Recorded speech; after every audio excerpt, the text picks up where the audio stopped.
I have had to realize that I am so deathly afraid of expressing who I really am and sharing who I am with the entire world. There is a part of me that doing this and being on camera is so scared because I'm so worried that if I do, I'm not going to be accepted. I'm not going to be loved, right?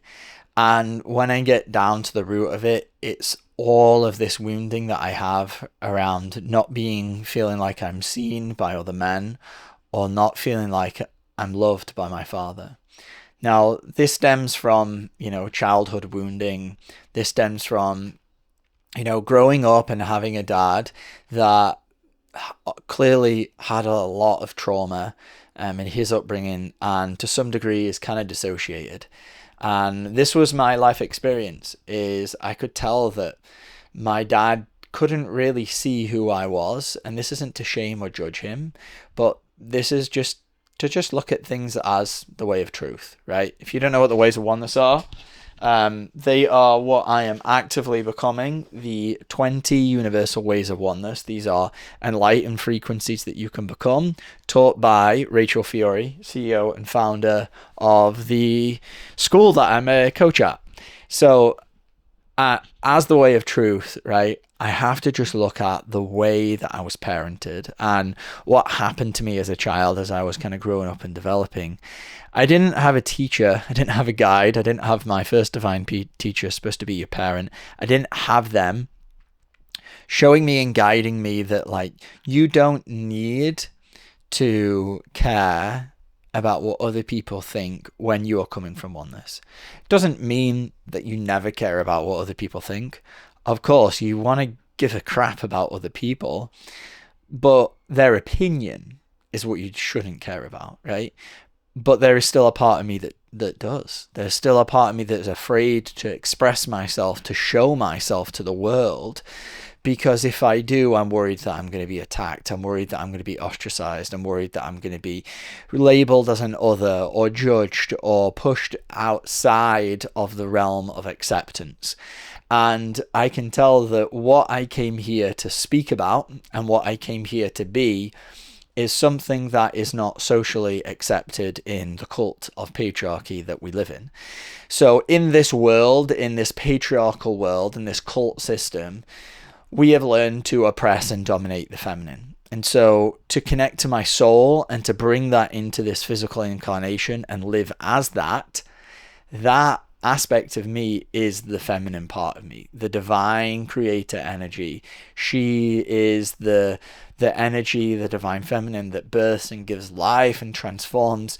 We all came here to live as feminine as well as masculine. We all came here to live as both, right? But in this patriarchal world, we've learned how to destroy, to oppress, to enslave that part of us.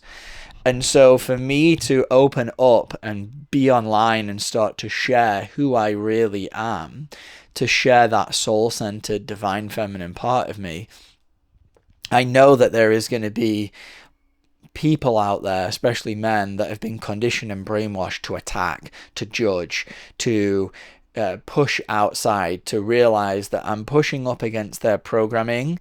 And what have we learned to do as men? We don't like that. So we have to destroy, we have to make them the enemy, we have to attack, right? There's no such thing as moving through this lifetime of expanding into your soul self and not receiving some level of energetic attack. It's how the system is built up. The system is built up to attack those who are actually liberating themselves and expanding into higher levels of consciousness for real. Not just like, being a guru or meditating or doing all this kind of stuff, but to actually connect to the soul self that we are, to embody that in human form and push up against all of the current societal, cultural, programming. And this is what, Jesus did 2,000 years ago and why he was crucified, right? Take away all the religious dogma and all that crap that religion has brainwashed us about him. He came here to push up against the current society, to speak out against the religions that were brainwashing and enslaving society at the time. And because of that, he was crucified, right? And it's that same fear that keeps us trapped and keeps us not wanting to go against the grain, that wants to keep us to fall in line with the authority, with the, you know, the way that things are, the culture, right? The cult-led system that we have, that this is the way that we are supposed to be. This is my role here as a man. This is your role here as a woman. You as the woman are supposed to be subservient. Me as the man is supposed to be superior and dominating and controlling. And this is the enslavement matrix that we unconsciously fuel and create. And if we don't realize and wake up to the programs that we're running on how we do this to ourselves, to everyone else, we're literally fueling the system which enslaves our own soul. Let that sink in. We are literally fueling the system that enslaves our own soul. If you want to go deeper into learning about this whole system, Rachel Fiore has done an entire series called The Cult of Patriarchy, a 12-part series where she breaks down layer by layer this cult system and how it disconnects us from the feminine that we are, right? And watching this whole series has really allowed me to see this has been done to me. And how then I do it to myself and contribute towards this system is holding myself back from sharing my soul, from expressing myself, whether it be creatively, because feminine energy is the creative power, whether it be creatively, artistically, or just by simply creating videos like this, by coming online and truly sharing what it is that I'm moving through. And I have found myself when making videos, I want to jump to superiority. I want to jump to being the teacher because that's safer. It's safer for me to try and be a teacher than to actually share what's really on my heart. Because if I do that, there's a vulnerability there. There's a vulnerability towards me sharing what it is that I'm actually struggling with and what it is that I've gone through. Because that can be turned around, used and weaponized for an attack. And that's scary to this very unhealed part of me. But what I've been guiding this part of me through as I've gone in and alchemized and done healings on this is realizing I'm not that afraid boy anymore. And if that fear does come up, I know how to process my emotions. I know how to process the fear of being attacked. And if I'm struggling with it, and this happened to me, I bring it up in a session with a coach, like here at MSU, and they're able to walk me through the process of identifying what is in my blind spot, because this was in my blind spot. I could tell that there was something blocking me creatively, and I didn't know what it was. And it wasn't until I started to tap into the energy and do the work energetically and be guided by a coach in this work that allowed me to see, oh my God, this is what's really going on. It is all to do with me being so afraid of being attacked. And if I'm attacked, then I'm not loved by other men. This is misogyny. I'm so concerned about other men loving me. That is a horrible, hard pill to swallow. Oh my God. I am so concerned, this part of me, with I'm so scared to share what is really on my heart and my soul, because I'm still concerned with receiving the love from men, from receiving the love from my father. I'm worried that if I speak out about what I'm really struggling with, that on a deep level, I'm worried that I'm not going to receive the validation, the approval of my own father. That was what was really in there. That is crazy to think about, that what's actually going on when it comes for me to click record on this camera and share from my heart and my soul what it is that I'm moving through, what it is that I'm struggling with. That underneath it all, the resistance and the fear and the fight or flight freeze moment that I go to, that I don't know what to say, I don't know what to do, is all to do with the fact that I'm worried about not receiving the love I want and desire from other men and my father. Like, when I realized that, I was like, oh my God, that's crazy. And what's crazier is I'm powerful enough now to not need that, right? Me is the adult me. And that was why this healing was pretty quick and easy, because it was just simply realizing, oh my God, I'm severing myself off from my soul when it comes to this aspect of my life. I'm literally holding myself back. I'm holding myself back because I'm afraid that if I share vulnerably, I'm not going to be loved. So all I needed to do really in this moment was connect that part of me to my own inner power to grow and expand and realize I'm not at this place energetically now where I need love to come from outside of me, right? That's what a child needs.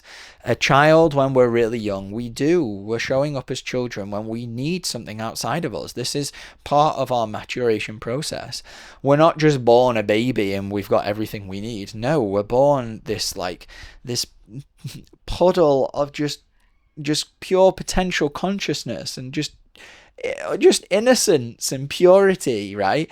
And then this world conditions us to not become that often, right? And it wears us down and we receive all of this enslavement matrix programming and we look up to our unenlightened parents who are supposed to be the first teachers and we receive all of this what might feel like bullshit programming. And then when we're at that younger age, of course, we need things. When we're a baby, we need mom to come pick us up. We need dad to hold us, right?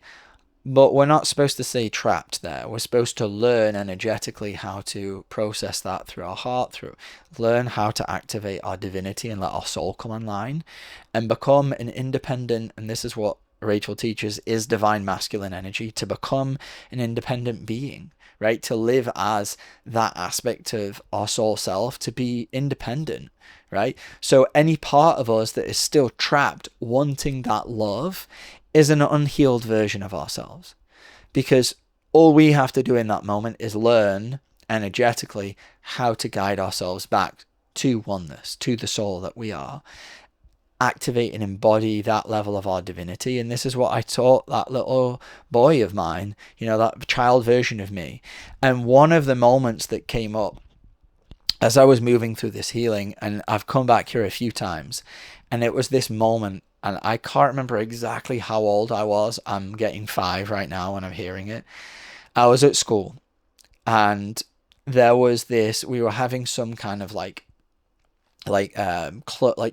secondhand clothes sale, or there was all these like secondhand clothes, and I saw this Manchester United like zip up sports jacket, and I just thought this thing was so freaking cool. It was black and it had yellow and red. And Manchester United, for anyone who's listening, is a UK Premier soccer team, or football team as it's called in the UK.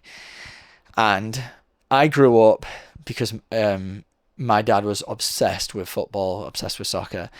I grew up being indoctrinated by him to be a Tottenham Hotspur Spurs fan. Okay, so if I wasn't a Spurs fan, it was not good. So I had to become this. This was the conditioning that I received. And so when I saw this thing, I was like, oh my God, this is so freaking cool. I really want this. So I really went up to my mom after school when this whole sale was on. I was like, please, please, please, can I get it? Very permissively, she agreed to buy this thing for me. It was probably just a couple of pounds, right? And I was so excited and happy with it. And then I got home and I realized that my dad was not going to like the fact that I'd got this thing. And I could not bring myself to go into the house. I could not bring myself to walk through that door because I was so afraid that my dad was going to hate me. I was so afraid that that what I had done, I had exposed myself, that I wasn't now following the conditions that he had made for his love. To get his approval, I had to be following his football team. And by having this jacket, it meant that I was expressing my own divinity. I was, being intrigued by my own things. And that means that I wouldn't receive his love and approval, right? The divine part of me would have been like, Danny, you love what you want to love. It doesn't matter. It doesn't matter what football team you want to follow or what clothes you want to wear. Is it harming anyone else? No. right? So beautiful. Wear that jacket and own it and feel, look how cool you feel in this. And if he doesn't like it, that doesn't matter. But this part of me was so trapped in fear, was so afraid of what he was going to think, because this part of me, this 5-year-old, still cared about receiving the love from my father. What I needed to teach that part of me in that moment in time was how to connect to my own inner love, how to connect to my own inner power. And because I've been doing this work for 4 to 5 years now, it was very, very quick and easy to remind him and remember that power that I am. It was a very fast and quick healing. Oh, all I simply need to do is realize I'm trying to outsource my power to my father. Energetically, I just have to activate, embody, and become that myself. He was like, I can freaking do that. I'm ready right now. Let's go. I can own this jacket, and I can even walk into this house and feel the shame, the disappointment of my own father as he seethes and writhes, if he's going to respond this way, that I'm not following his particular football team. Why do I care?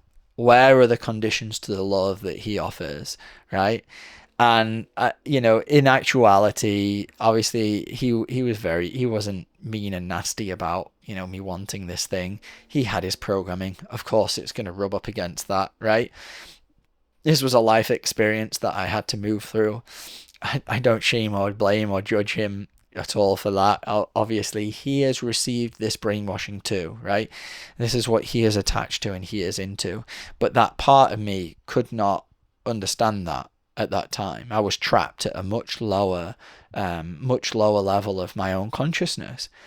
And so guiding this part of me to grow in my power and elevate means that I no longer need to attach to receiving his love in order to feel a certain way.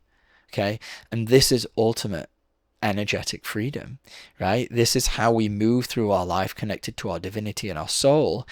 And we're able to see the programming and the wounds and the conditioning that gets inserted that stop us living out our own divinity, that stop us being free to express ourselves in a very peaceful and loving and harmonious way. It's not like I'm out here, throwing shade and, judging people and talking shit.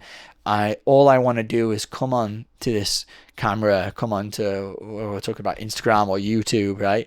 Come on to this social media platform and share about my healing journey. And so the thing that was blocking me was me. And normally that's what it comes down to, is why am I blocking myself from doing this thing, right? And this doesn't happen from your mind. There's no way your mind can go in and understand any of this, right? It's energetically we learn through this work how to go inside ourselves, how to connect to our heart, our soul. And those memories, if they're there, they will come up and they will show you mentally. If you need to remember energetically, you're already remembering if you're being blocked, because there's an energy there. The energy is the key, and you learn through this work to learn how to work with the energy that is being activated. The things that you are struggling with, they are windows of opportunity for your own personal healing and growth. All you have to do is learn the process of how to actually identify what's coming up and work with the energy. As Rachel always says, what way of oneness?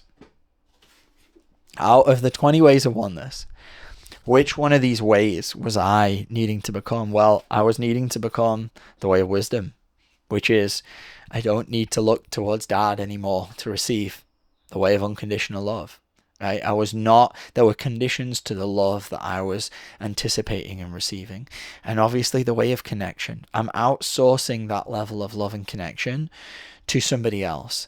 I'm worried about receiving love. I'm worried about being attacked, right? I'm worried about all of these things, about being, my dad being disappointed or not being accepted by other men by sharing these things, instead of just connecting to my heart and my soul and not giving a flying fuck about what other people think. And right there is ultimate true power. And when you really arrive at that place about realizing, I don't need to care about what other people think about me, this is when you become unfuckwithable. This is when you become anti-fragile. This is when you become what really is your true authentic self, because now you're not sharing from a place of, oh, I need people to see me, I need people to validate me. You're actually sharing from this place of flow, this place of surrender, this place of ease. And when we're able to tap into that, they did those studies. Authenticity is the highest vibration. It's actually not. That's part of the way of integrity, as Rachel teaches. The way of harmony is, but that's by the by. Authenticity is a super high vibrational frequency. And it's achieved when we are authentic to our soul, right? And that means I need to stop running any program that's causing me to show up in a certain way. I need to stop trying to be something for somebody else. And I need to step into who I am as a being. What is it that I came here to embody? What is it that I came here to share to the world? Because that can only come from me. And if you're watching this and you're feeling the same, what you have to share and express and bring and create in this world, it can only come from you. There is no one else on this planet that is quite like you. You are here to bring your unique soul self, this beautiful fractal piece of the divine that you are, of the source consciousness that we all come from oneness. You are here to bring your unique imprint to the world. Why the hell would you hold it back for anyone else? And the answer to that is your programming. It's your wounding. That's why, right? It's easy to say, well, just don't care about what other people think. Yeah, in ideology, that's great. Of course, don't care. Don't give a fuck about what other people think. But the question is do you? What programs are running? What programs do you run that make you care about what other people think? Because ultimately, that's what's holding us all back from living out our lives in oneness, is we're so busy caring about what other people think about us, if other people are going to accept us, if other people are going to attack us or judge us for what it is that we have to bring to the world. And having a divine level of power to be able to love ourselves through if somebody does judge us or attack us or feel disappointed in us or give us conditions about love. Like when we do the inner work to love ourselves through that process, that's what builds the level of power to not care, right? It isn't a simple mindset shift to not care about what people think. It's actually an energetic process of learning how to love the pain that shows up when we do care, right? And all of the mindset work, I think there's a book called The Subtle Art of Not Giving a Fuck. I'm sure I've never read it, but I love the message, right? Of course. But the subtle art of not giving a fuck is actually being able to develop the subtle awareness of where you do. See, in this Western world, we love to focus on the positives or the good, or I just don't care. But the truth of the matter is, when there's a part of you that does care, that's the part of you that needs attention. That's the part of you that needs healing. And that's the part of you that needs to elevate and grow up to become your soul self. So in this work, what you get to learn, what I get to coach people through, what I am coached through, right, is discovering where are the parts of me that are still trapped in fear, still trapped in shame, still trapped in judgment. Because it's only in healing those fragmented off versions of my soul, of all of us, it's only in healing that where we actually get to experience what it feels like to not give an actual fuck, because that is true power. When we can get there authentically, not by just a mindset shift or pushing things aside, when we can actually embody our soul self, the power that we are, that is how we get to a place to be able to be freely express what it is that we came here to be. Whether you are a sculptor, whether you are a modeler, whether you are a graphic designer, or whether you are a creator on YouTube, whatever it is, you will authentically get there when you do the energetic work on yourself. So if you are excited about learning more about what that means, just come to a free student enrollment meeting and you'll be able to start to uncover how it is that myself, all these other incredible beings are doing this work on ourselves to gain that subtle level of awareness of the parts of us that are begging for our attention, and how to tap into our internal divine power to liberate ourselves from within. Thank you so much for listening this far. I'll see you in the next video of Dissolving Patriarchy.